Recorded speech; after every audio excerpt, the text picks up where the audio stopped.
people had one thing in common. They knew they had it in themselves. They knew they could be something beyond where they were. They were willing to put their time, their energies to better themselves. What you really could do with more skills, it's just remarkable. So I would like to just tell you a couple of short stories, and we'll draw maybe a couple of lessons from them. I would like to tell you of two women that each sold a business to Berkshire Hathaway, to me actually, for many, many, many millions of dollars. Both of them started with $2,500. By a coincidence, it was the exact same amount. It was everything they had in the world.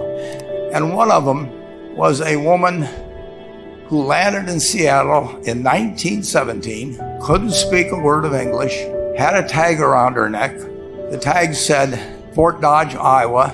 The Red Cross got her to Fort Dodge, where she was reunited with her husband who had come to the country a couple of years earlier. And she lived in Fort Dodge for 2 years. And as she put it, she felt like a dummy. She couldn't pick up the language. She couldn't learn a word. And so she and her husband decided to move to Omaha. So they came to Omaha in 1919. And there she found a small colony of Russian Jews, so she started feeling more at home.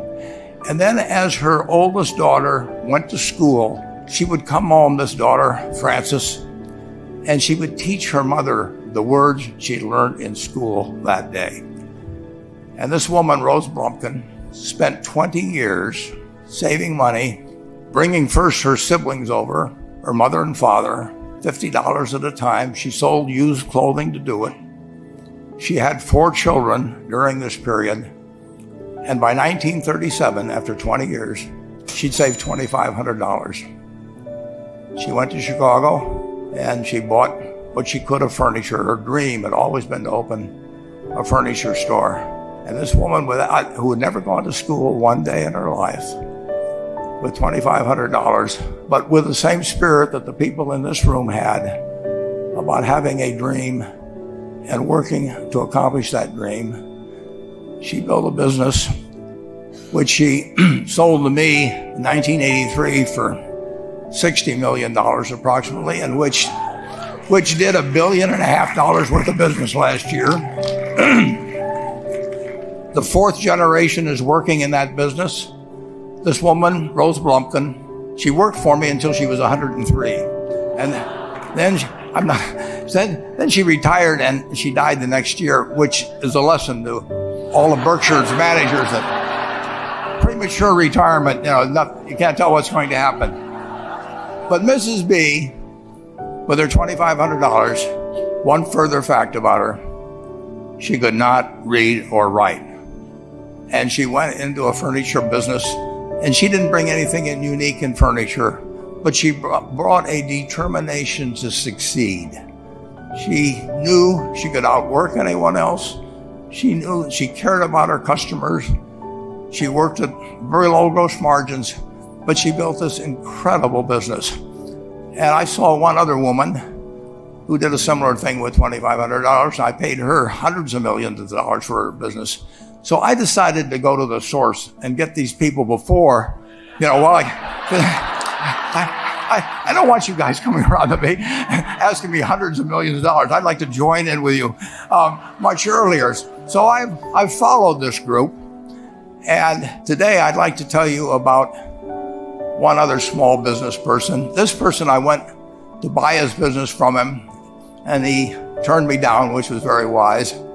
But this was a fellow who was born about 8 years before I was. He was born in 1922. We'll call him Jack, lived in the Midwest. He was a pretty good athlete, didn't like school much. And I'm going to tell you one thing early in the story. Maybe you can figure out who the guy was. The company he built hires more college graduates each year than any other company in the United States. And this fellow, who was destined for this but did not know it, Jack, went to college for a year and then dropped out. He really wasn't that interested in school. And the year he dropped out was 1941. And when the the United States became under attack, he went down to the Army Air Force recruiting station, volunteered, and they turned him down because he had hay fever. So he went over to the Navy and again volunteered, and they took him. They put him on an aircraft carrier. He flew small fighter planes during World War II, got 2 distinguished flying crosses from the Navy, and then he came back to the Midwest. So now we've got a young guy. Probably by this time he would be 23 or 24 years old. And the interesting thing is, he got back to the Midwest, and he actually kind of went from one job to another for a short period of, or not such a short period of time. And he finally became a used car salesman at a Cadillac dealership in St. Louis, Missouri.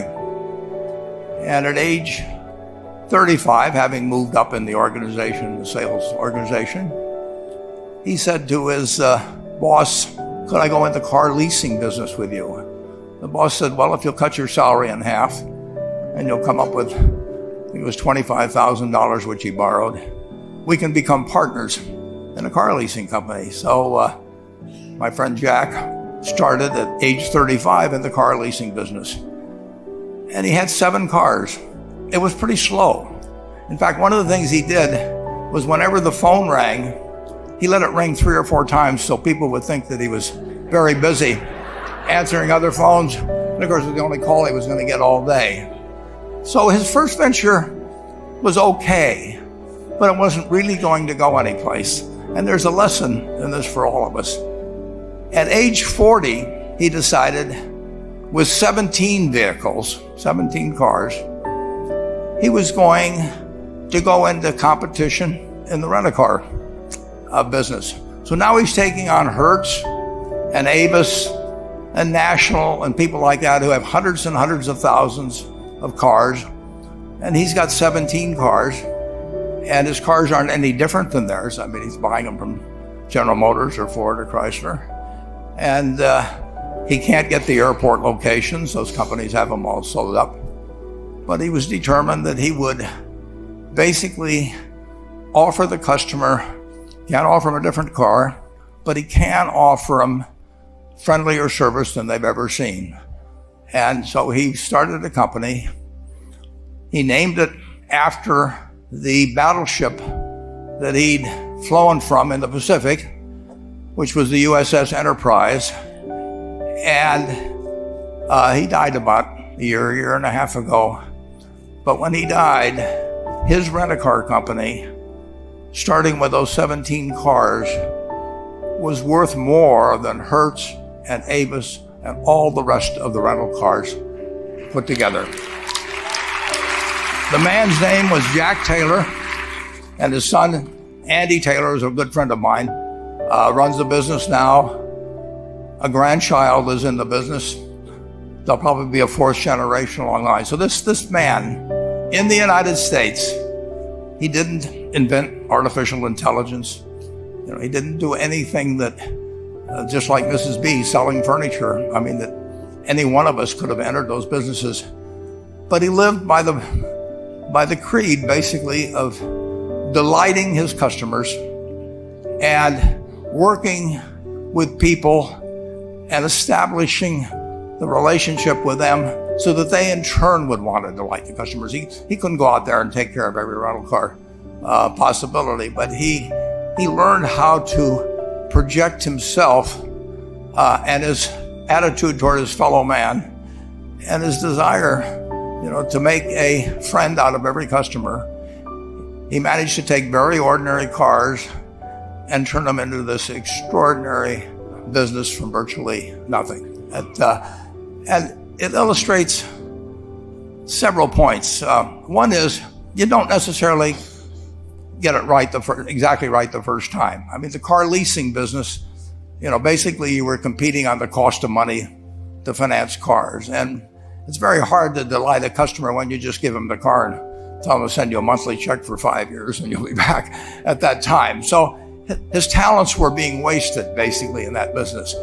But at the age of 40, with all of that experience behind him, he found the golden key. He took a very ordinary business and turned it into an absolutely extraordinary operation, just like Mrs. B or Rose Blumpkin did with furniture. And he didn't worry about whether the Federal Reserve was going to tighten or ease. He didn't worry about whether the stock market was up or down yesterday. He didn't worry about the things he couldn't change, but he did focus on the one thing he could change, and that was the customer's experience. And I have seen the one that got away, Enterprise. I went down to Florida and tried to talk him into selling to Berkshire, and he was smart enough not to do it. Probably the value of the company has quadrupled since I made that visit. But he was smart enough to see that he would find that business. Henry Ford, as you may know, failed twice before he started the Ford Motor Company in 1903. I mean, the test isn't whether you get the greatest business idea in the world the first time out. The test is whether you keep learning as you go along what your strengths are and what you can do for your customers, what you can bring especially to the party. And to do that, you need the education that I know you've received through 10,000 small businesses, but you need a genuine desire day in, day out to delight the customer. I've never seen a business, and I've seen a lot of businesses, but I've never seen one that delights the customer that doesn't succeed. I mean, what you want is that customer the next day when they think, do I want to rent a car or do I want to buy some furniture? What goes through their mind? You know, it's the place where they've had a great experience. I don't know what I paid for this tie. Actually, probably if somebody gave it to me, but for the purposes of the speech, I will say I have no idea. But or the shirt I'm wearing, but I do know, I will remember how I was treated when I bought it. I mean, you long forget about the price, but you never forget whether you had a good experience or a poor experience with the purchase experience. And you'll have a hard time finding a person that's had a wonderful experience, a delighted experience in purchasing anything that isn't going to come back.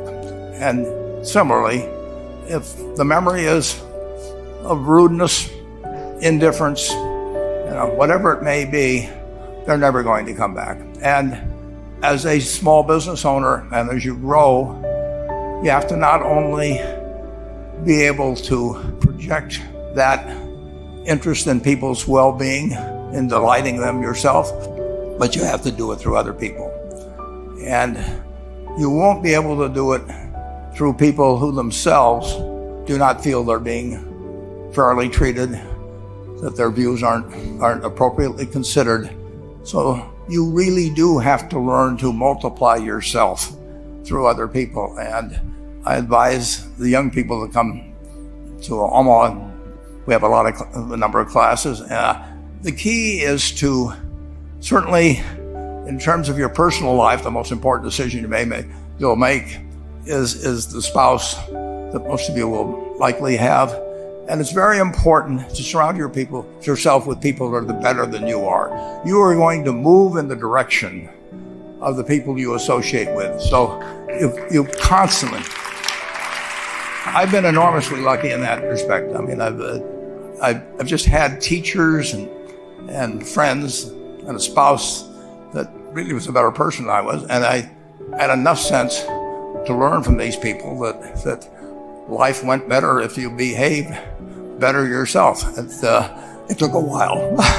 So I advise you to seek out, as your partner in business, your partner in life, whatever it may be, look for the people that actually are examples to you rather than somebody that you think you need to straighten out yourself.